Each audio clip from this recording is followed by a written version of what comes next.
Hey everyone, welcome to another episode of Joy of Puzzles.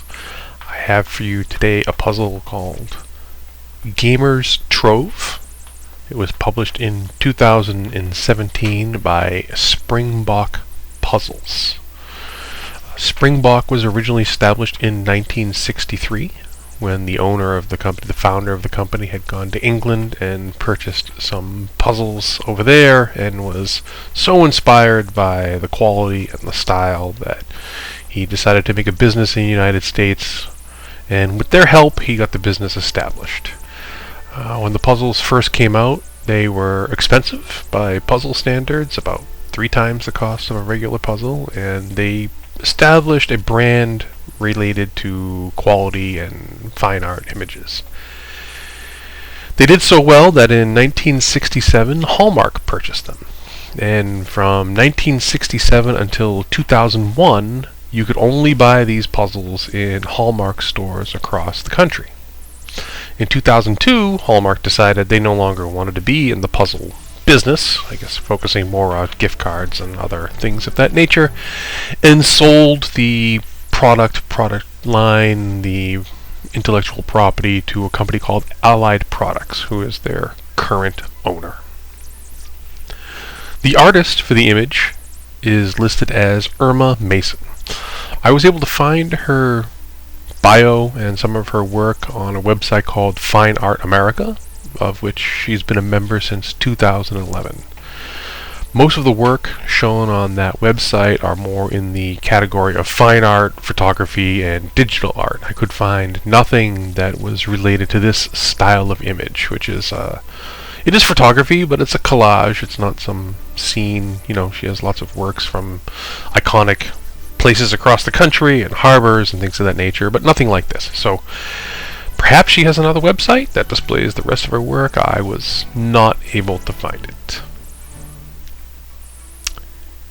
This puzzle is a collage, right? So when we talk strategy, it's tough because it's one of those things where you pull a piece, if you look at the box, you can probably figure out where it goes. But there still is a method to the madness, so to speak, and we started with the border, as is typical, and then picked a bold color. In this case, we started with green.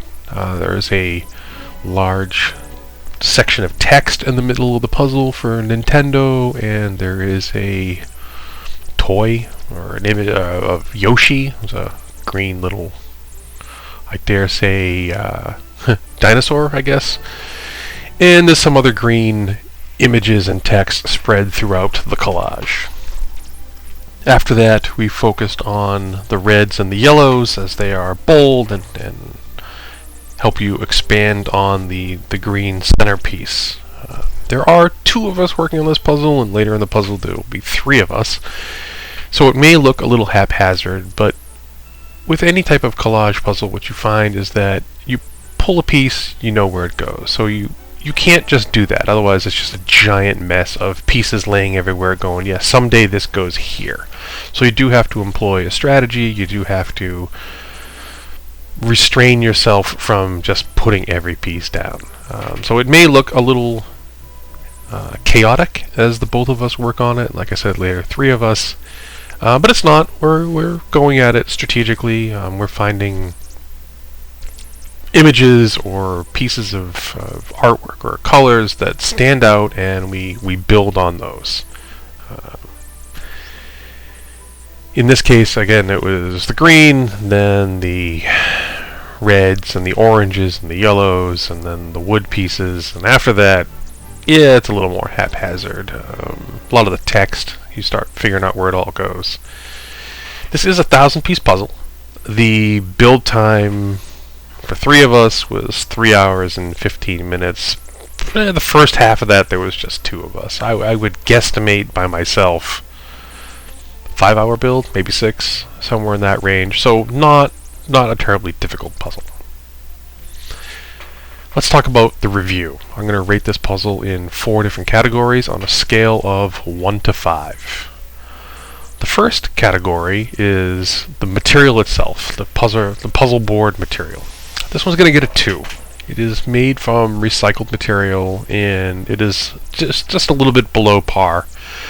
The pieces are stuck together in the box, kind of flimsy, but at the same time, when you finally did get them together, they certainly didn't want to come apart. So puzzle material is 2.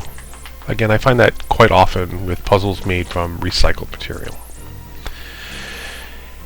After the material, we're going to talk about the puzzle cut quality. You know, how well did they punch all the pieces? Now, they tout on the box that no 2 pieces are alike, and it's very true. These are what I would say very non-standard shapes, but the cut quality is still below average. And I don't know if it's just a result of this particular die not being sharp enough, or is it the combination of this poor, well, less than standard material quality that makes the tool not as effective punching the shapes out. But all that said, I'm going to give it a 2. It's just a bit below average, but yeah, just okay. The third category is difficulty. Now, this isn't necessarily a knock if the difficulty is low. It may be exactly what you're looking for. You have to know your audience, know what you're looking to do. If you want to just bang out a puzzle in a couple hours, well, I'm going to give this one a 2 for difficulty for 1,000 piece, and it may be exactly what you want. You look at this image and you say, oh, this is easy because I can find every piece I pull I can find. And that's true for the majority of this puzzle. There is plenty of gray and black that you kind of have to hunt and peck at the end, but really it's a 2. It's a quick build. Like I said, 3 people, even, it was most of the time it was 2 of us, it was 3 hours and 15 minutes. After that category, I have the most subjective of all the categories, and that is frameability. Just my plain old personal preference of, if this was a poster, would I hang it somewhere in my house? Well, the interesting thing is, I'm a gamer. Have been a gamer for a very long time. Most of the systems you see in this puzzle, and some of them are quite old, that Atari system up on the upper right hand corner, and the Super Pong system in the upper left. I owned an Atari. I certainly played Super Pong. I had a comparable system made by Telestar Games. Even I don't look at this poster and say, oh, this is art, I should hang this somewhere. So I'm going to give it a 2 frameability. I mean, I have a retro gaming room. Yeah, in theory, this could hang there, but meh, probably not. 2 at best for frameability. It's still artistic. It's still, you appreciate what Irma had to do to get this all built and laid out and take this picture. But yep, for me, it's just 2.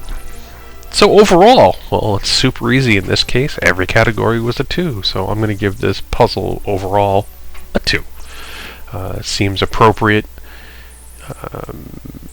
It was, it's enjoyable. I like the image. It was given to me as a gift because I am a gamer and a person who builds jigsaw puzzles, right? So it hits on all those notes. But yeah, just a 2. What else can I say? Well, like the image again is familiar. I have had most of these systems, or owned them, or played them throughout my life. So, in that respect, it was kind of fun to have the conversation as I was building it, to talk to my son and about what these systems were like and how we ended up where we are with the newer game systems. So, yeah, it was fun, but it's quick, it's easy, it's just a 2. At the end here, you'll see me take the edge pieces and put them in a little bag. That's not a cheat. That is just to save myself or the next person the first 20 minutes of any given build to have all the edge pieces together. You still have to build the darn thing. So, if you like the puzzle, if you like the story, if you like the video, go ahead and click the like button. I appreciate everyone that takes 10 minutes out of their day to sit through one of these videos and listen to my little narrative again. Thanks everyone, and I look forward to having more puzzle videos for you in the future.